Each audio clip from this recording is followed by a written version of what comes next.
Disse a mulher: é assim que Deus disse? Não comereis da árvore do jardim? Respondeu a mulher: do fruto da árvore do jardim podemos comer.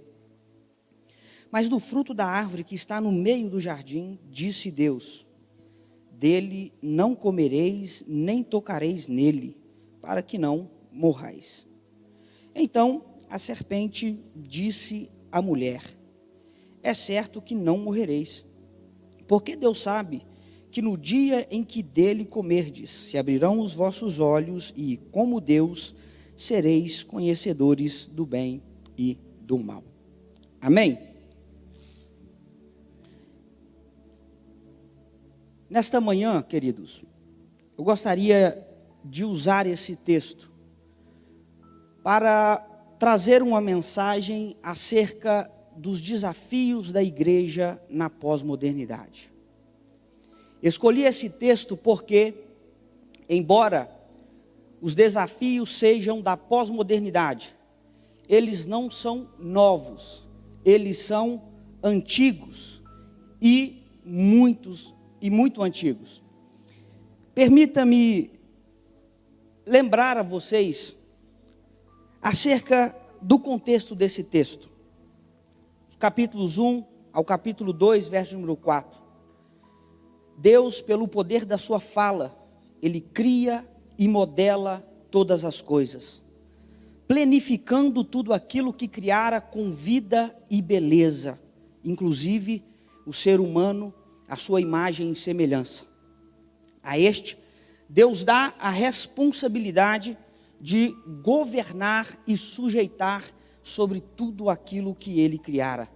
No entanto, a este governo e a esta sujeição, Deus impõe um único limite, o limite de que o homem não comesse do fruto da árvore do conhecimento do bem e do mal.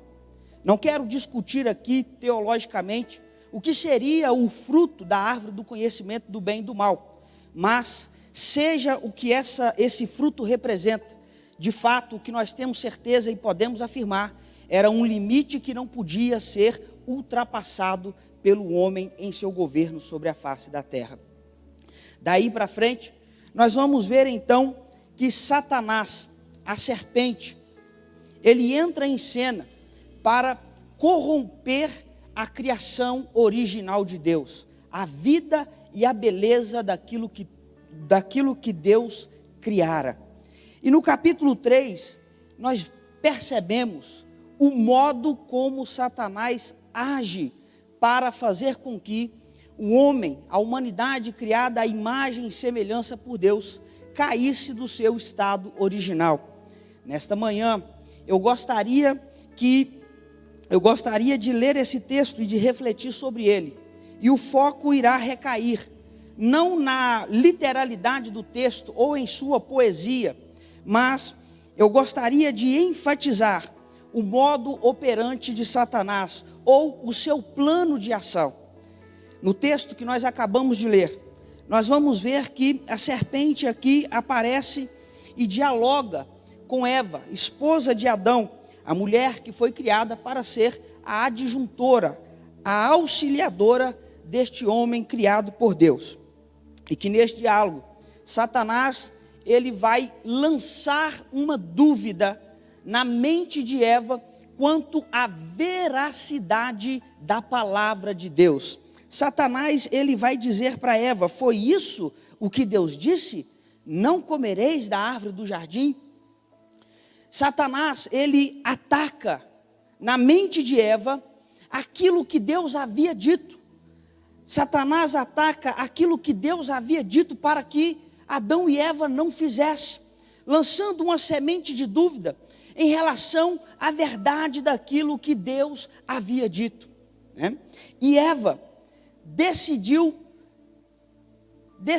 experimentar se aquilo que Deus havia falado era a verdade, provando da árvore do fruto da vida que Deus havia falado para que eles não provassem. Nesse plano de ação de Satanás, nós percebemos claramente, senhores, que ele ataca a palavra de Deus. Foi isso que Deus disse?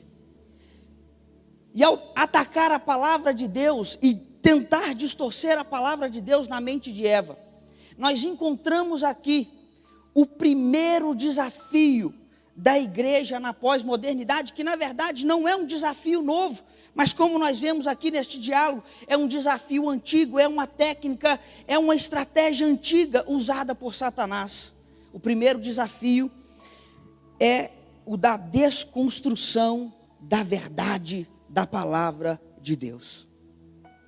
E para que eu desenvolva esse primeiro desafio aqui nessa manhã, eu preciso elucidar a vocês sobre o momento que nós vivemos socialmente, politicamente e culturalmente no mundo, que não começa agora, que não começa há 10 anos atrás, mas que começa no século XVI.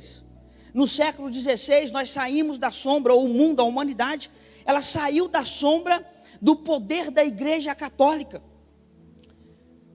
E ao sair da sombra do poder da Igreja Católica, aonde a produção intelectual era toda da igreja e tinha que passar pelo crivo da igreja, aonde a ética e a moral era imposta pela igreja, começa-se então no mundo, principalmente na Europa, onde isso começou, um processo que nós chamamos, ou sociólogos chamam de modernização.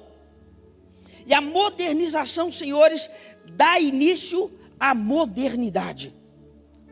A modernização tem a ver com um processo. E a modernidade tem a ver com o estilo de vida que esses processos de modernização geram. E para esclarecer isso em nossas mentes, os processos de modernização foram 5. O primeiro processo foi a mobilização de capital e a formação de recursos, que geraram as grandes indústrias. O segundo processo da modernização foi o desenvolvimento das forças produtivas e o aumento do trabalho.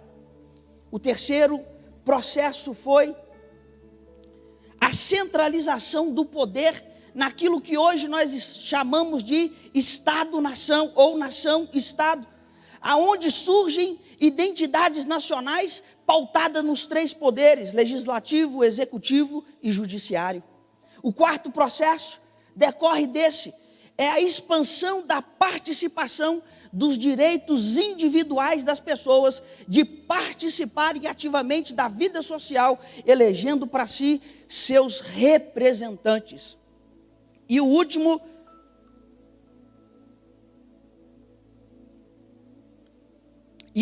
processo da modernização, e o mais importante para nós, é o processo chamado de secularização.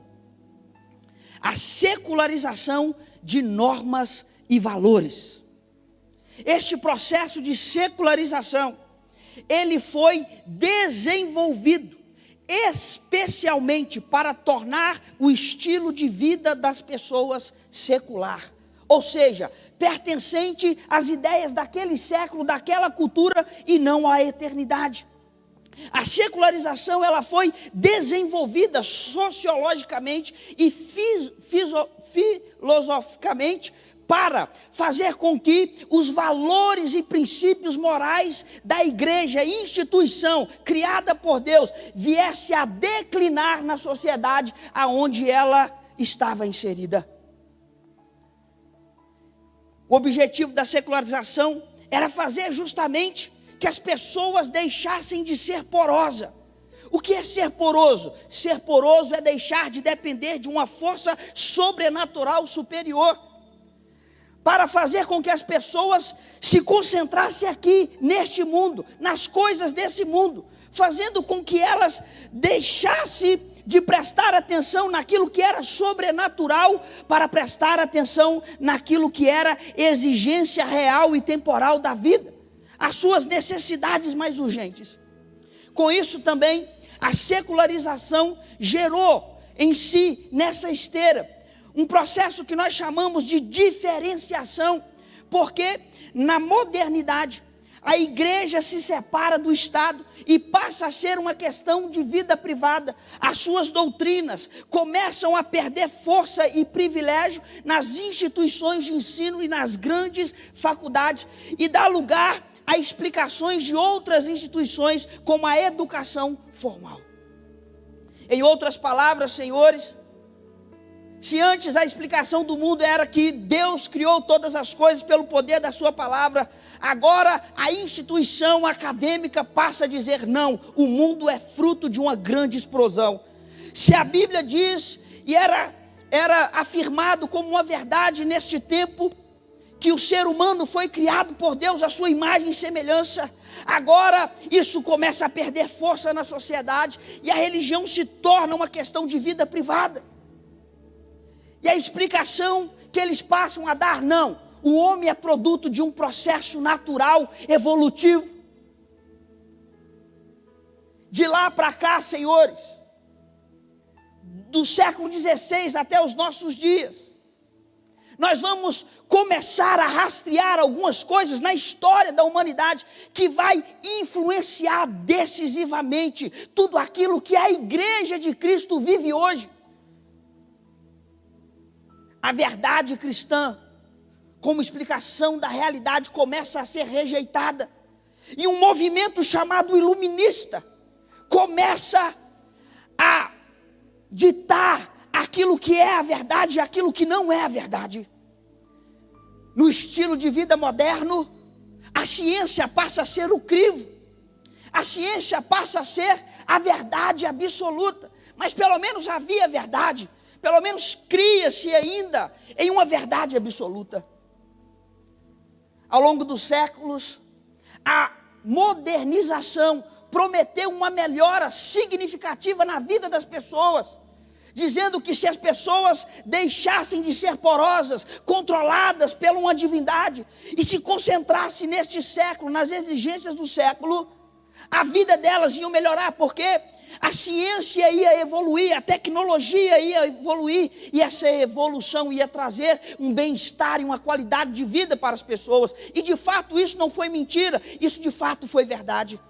Mas nessa esteira da modernização e do estilo de vida moderno, onde a ciência passou a ser o crivo, nós vamos ver que essas promessas de melhoras da vida em sociedade começam a fracassar com as barbáries que acontecem no período moderno. As duas grandes guerras mundiais começam a minar as promessas da modernidade. E aí começa-se então a ver aquilo que os sociólogos e filósofos chamam de desencantamento de mundo. As pessoas começam a ficar desencantadas com as promessas que a modernidade havia prometido, de melhora, de bem-estar na vida das pessoas, se elas deixassem de ser porosas e se concentrassem nesta vida, nas exigências dessa vida. É aí que surge, nós não sabemos exatamente quando, mas é aí que surge o estilo de vida pós-moderno. Porque é justamente desse abandono da religião e da sua privatização e desse desencantamento de mundo trazido pela modernidade, que começa a surgir um novo estilo de vida, que nós chamamos de estilo de vida pós-moderno. Se antes a modernidade dizia que a verdade não era aquilo que a Bíblia dizia, mas era aquilo que a ciência dizia, agora a pós-modernidade começa a dizer, não existe uma verdade absoluta, fixa e universal. O que existe é uma verdade relativa, aonde grupos sociais constroem a sua própria verdade para servir aos seus próprios interesses. E cabe aos sociólogos e filósofos pós-modernos desconstruir as verdades, porque essas verdades construídas por grupos sociais nada mais são do que uma forma de instrumentalização, de manipulação das massas. Quem diz isso é um filósofo famoso chamado Richard Rorty. E aí quando nós paramos, pastor Helder, para examinar essas palavras, nós vamos perceber que a igreja, ela é uma instituição social. E quando ele diz que instituições sociais constrói a sua própria verdade para servir aos seus próprios interesses, isso é um ataque direto àquilo que nós cremos como verdade. Ele diz que a verdade ela não é achada, ela não é encontrada como nós a vemos nas Escrituras, mas ele diz que a verdade foi elaborada pela instituição chamada igreja para servir os seus próprios interesses. E aí, meu querido, a verdade da narrativa bíblica, a verdade revelada por Deus, começa a declinar, porque começa a cada vez mais a haver uma desconstrução da verdade. Este é o maior desafio da igreja nos últimos tempos, a desconstrução da verdade. Esse desafio, meus queridos irmãos e pastores, não é um desafio novo, mas é um desafio antigo. Essa foi a estratégia que Satanás usou com Eva e Adão para fazer com que os mesmos caíssem do seu estado original. Distorceu a verdade dita por Deus na mente de Adão e Eva. E hoje nós estamos enfrentando este mesmo desafio. Eu poderia passar essa manhã inteira só rastreando em todo o Antigo Testamento como o povo de Deus teve a verdade desconstruída no Antigo Testamento, como a igreja primitiva sofreu oposição e a verdade tentou ser desconstruída pelos falsos mestres e profetas.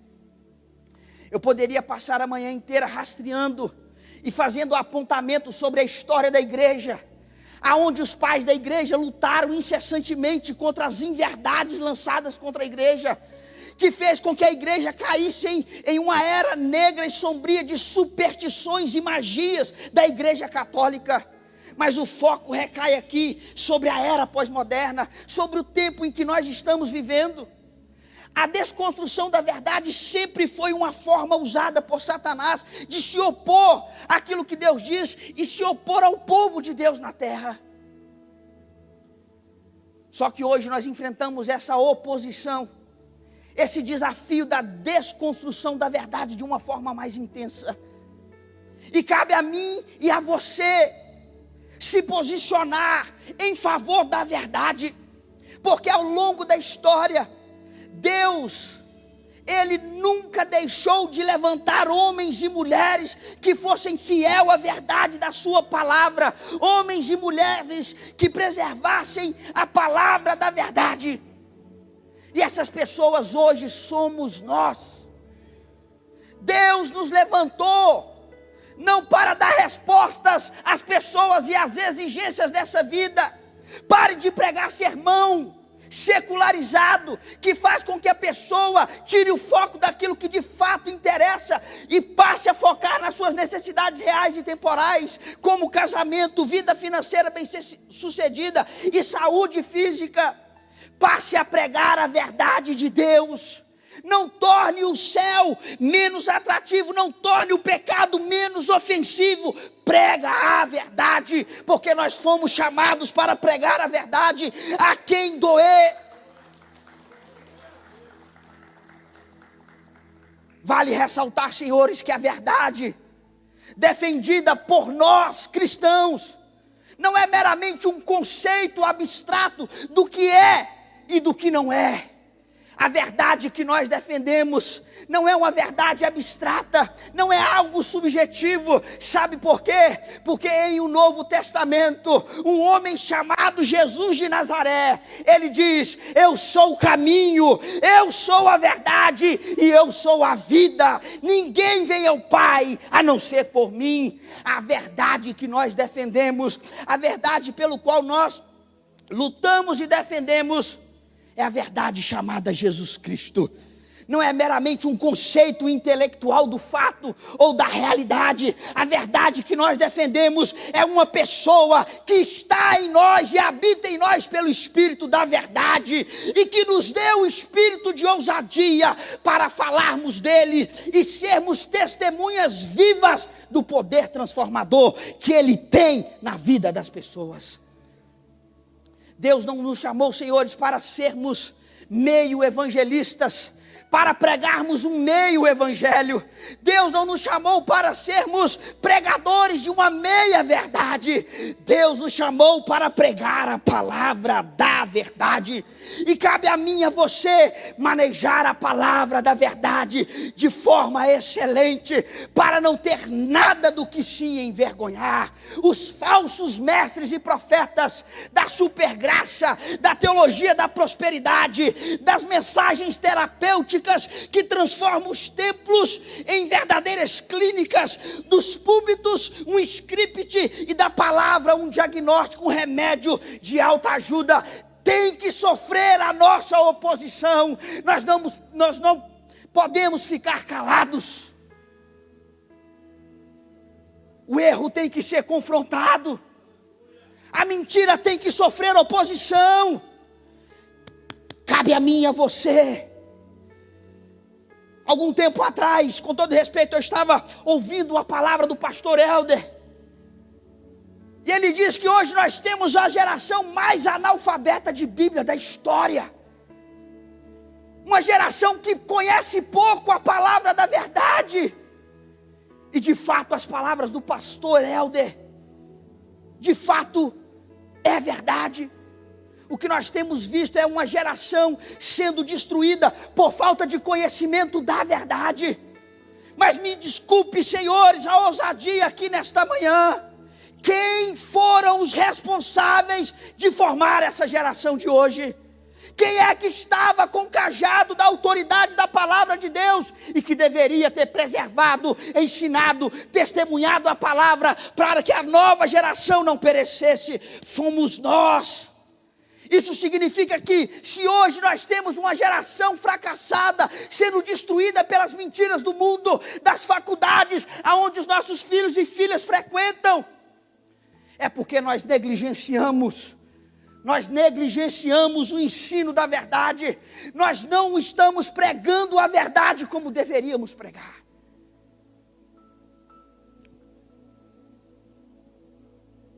O segundo desafio da igreja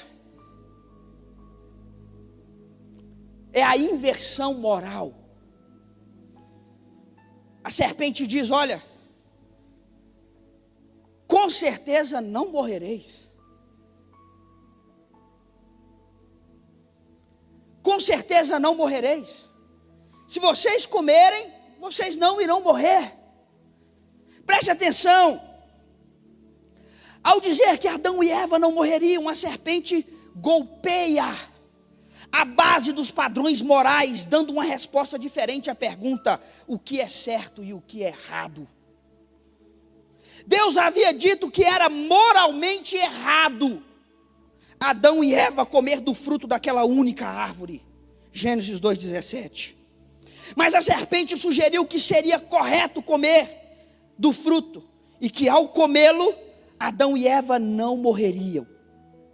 Assim, senhores, a serpente inverte a moral estabelecida por Deus.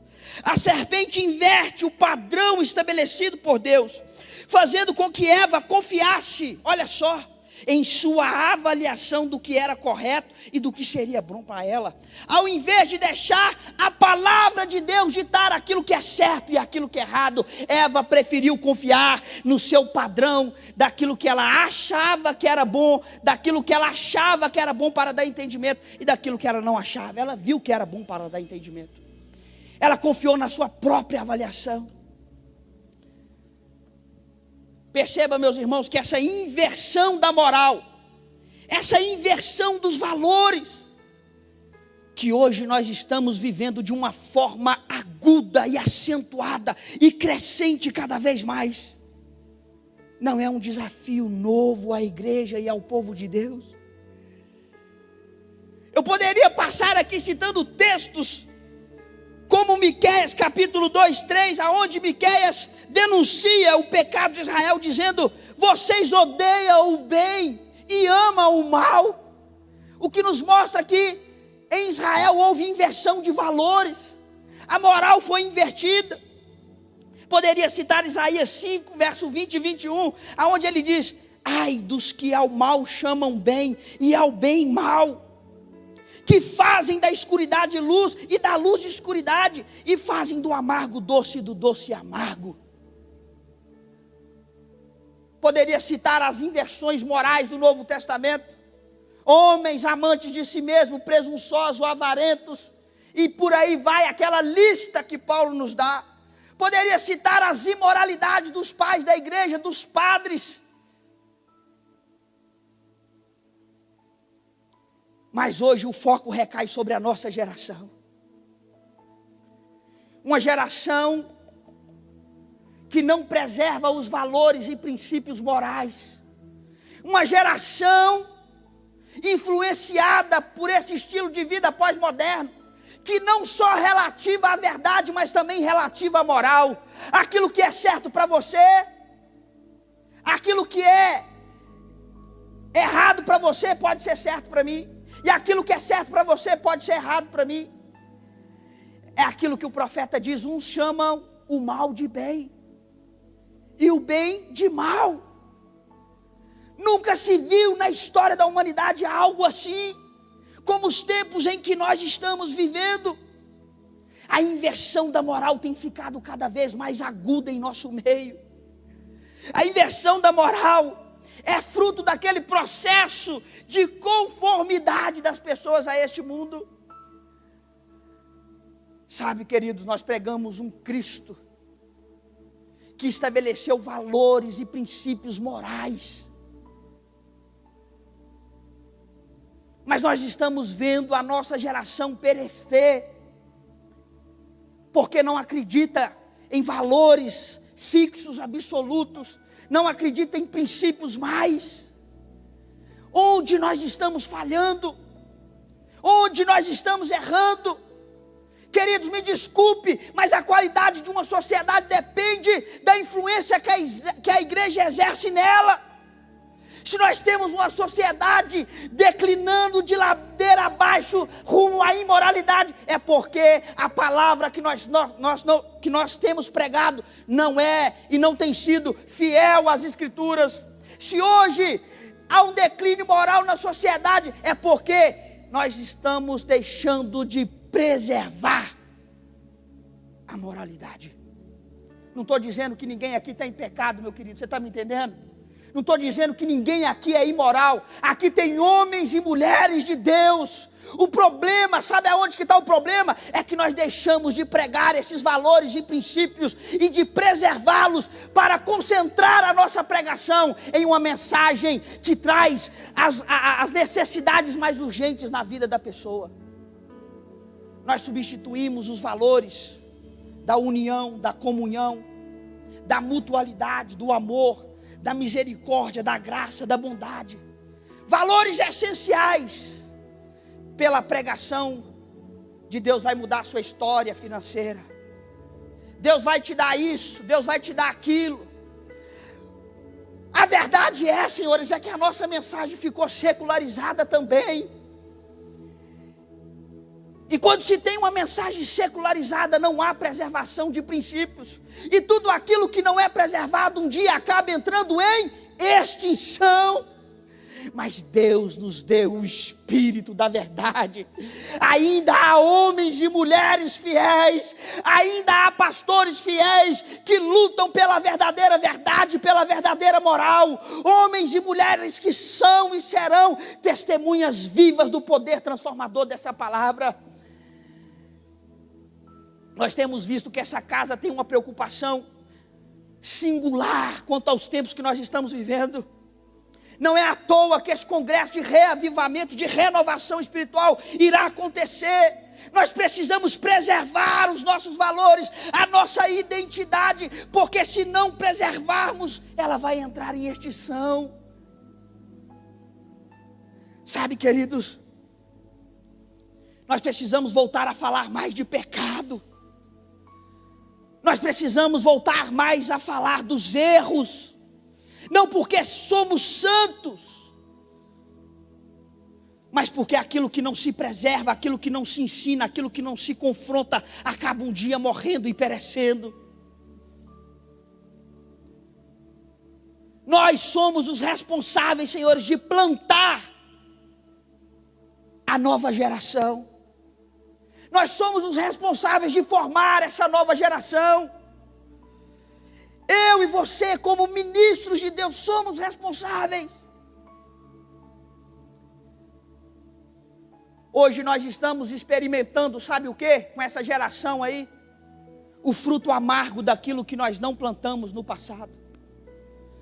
Aquilo que nós não plantamos no passado, o mundo plantou, e hoje nós estamos colhendo o fruto amargo daquilo que o mundo plantou. Essa é a verdade. Mas o maior de todos os espíritos ainda habitam em nós. Maior é aquele que está conosco do que aquele que está no mundo. A história da igreja nos mostra isso, pastor Helder. A história da igreja é a história dos atos do Espírito Santo no meio do seu povo. Nos momentos mais sombrios, mais escuros do período da igreja, você estuda isso. Nunca faltaram homens e mulheres que pregassem, que orassem, que dassem testemunho da verdade. Em meio a uma época de superstição, de magia da igreja católica, de imoralidade, nós vamos ver homens sendo levantados por Deus. E eu quero citar um aqui como João Crisóstomo. Quem estudou a história da igreja sabe quem é João Crisóstomo. Ele era um monge do deserto que clamava na cidade. E quando ele clamava, ele fazia estremecer a base da sociedade, por causa da pregação que ele pregara. Por isso ele foi chamado João Boca de Ouro. Não porque a sua boca era de ouro, querido, mas porque as suas palavras vinham do céu.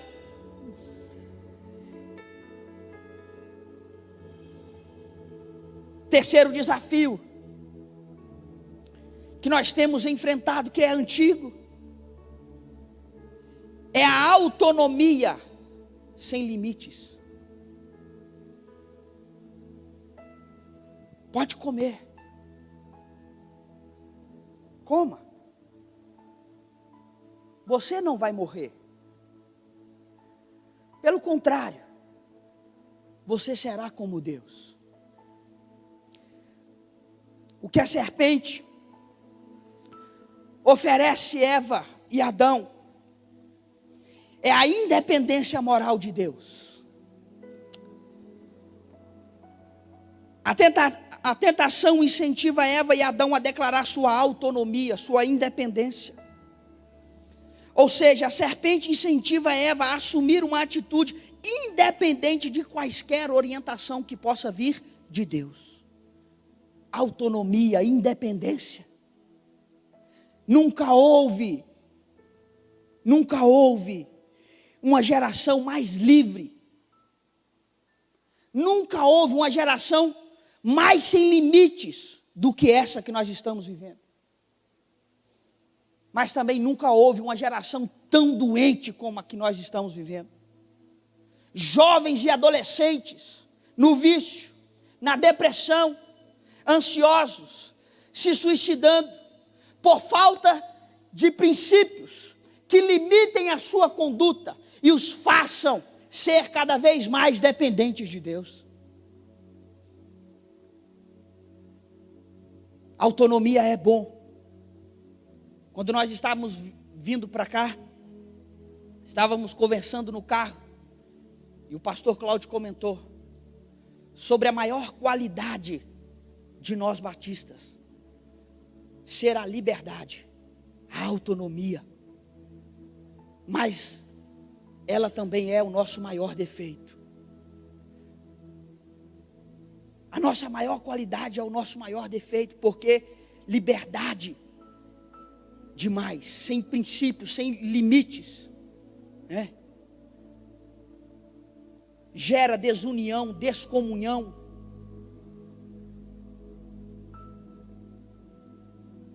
Para finalizar,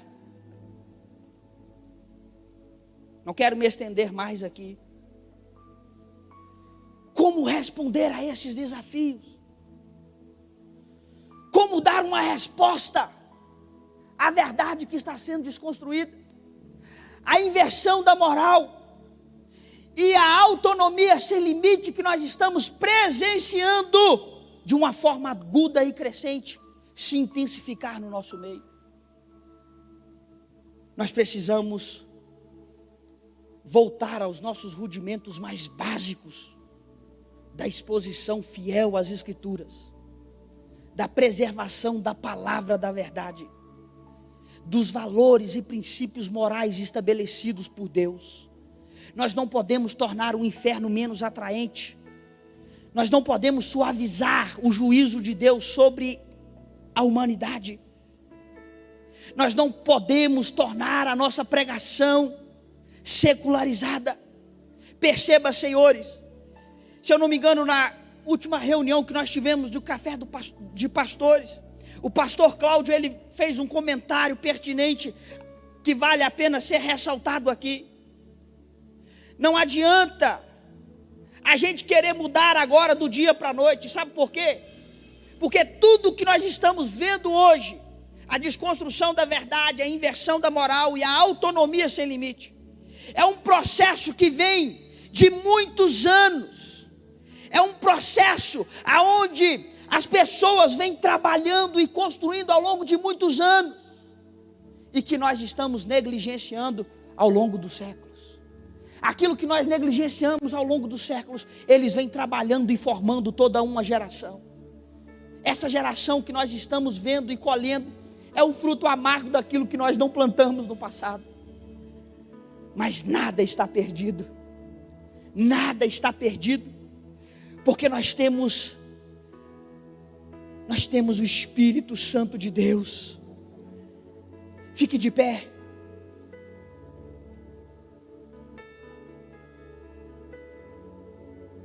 Que Deus nos dê graça. Que Deus nos ajude a responder a esses desafios. Que nós venhamos se opor às mentiras, às heresias. Que nós venhamos preservar e pregar os valores e princípios morais. E que nós venhamos estabelecer limites para essa geração. E mostrar a ela, através do nosso exemplo, que depender de Deus vale a pena. Que ser dependente desse Deus vale a pena. Que ter o Espírito de Deus dentro de nós vale a pena. Não é uma vida sem valores, sem limites, sem princípios que vai nos trazer a felicidade, mas aquele que está sentado sobre o trono, aquele que é Rei dos reis e Senhor dos senhores, Ele tem alegria, Ele tem paz plena para preencher o nosso coração, Ele tem paz e alegria plena para preencher a alma vazia, a alma sedenta.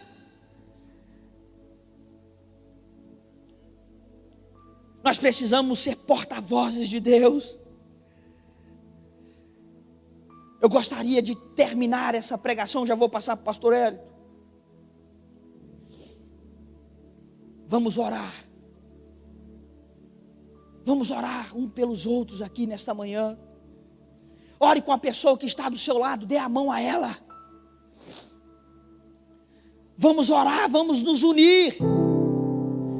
Vamos deixar agora quem somos, a nossa posição, o nosso cargo de lado. Vamos clamar por um renovo, por um avivamento. Vamos clamar por uma intervenção de Deus e que você se coloque nessa brecha para ser usado por Deus. Nós fomos chamados para formar uma geração, para plantar a palavra da verdade, valores e limites na sociedade. Nós fomos chamados para ser homens e mulheres, testemunhas do poder transformador que tem essa palavra. Oh Espírito Santo de Deus, que o Senhor venha renovar a nossa mente aqui nesta manhã, que o Senhor venha renovar os nossos corações. Todo desânimo agora venha cair por terra. Toda ansiedade, toda depressão venha cair por terra. Que esse pastor que entrou aqui hoje desanimado, aflito, preocupado com a situação que ele está vivendo com a igreja dele, que o Senhor venha trazer paz para o coração dele. Que o Senhor venha renová-lo aqui nessa manhã. Que ele venha sair daqui ousado, intrépido. Oh, aleluia! Oh, aleluia! Derrama sobre nós, Espírito Santo, o renovo do céu. Derrama, Senhor, um avivamento sobre nós, sobre a Convenção Batista Nacional, sobre a Ordem dos Ministros Batistas Nacionais. Que nós venhamos ser usados por Ti para responder a estes desafios em nossa geração. Que as nossas instituições venham formar homens e mulheres à altura do desafio, e que a Tua graça, Senhor, venha estar sobre nós, porque a Tua graça nos basta. É o que nós Te pedimos aqui nesta manhã, em nome de Jesus. Oh Deus, em nome de Jesus, em nome de Jesus, Senhor, nós tocamos o colega do lado.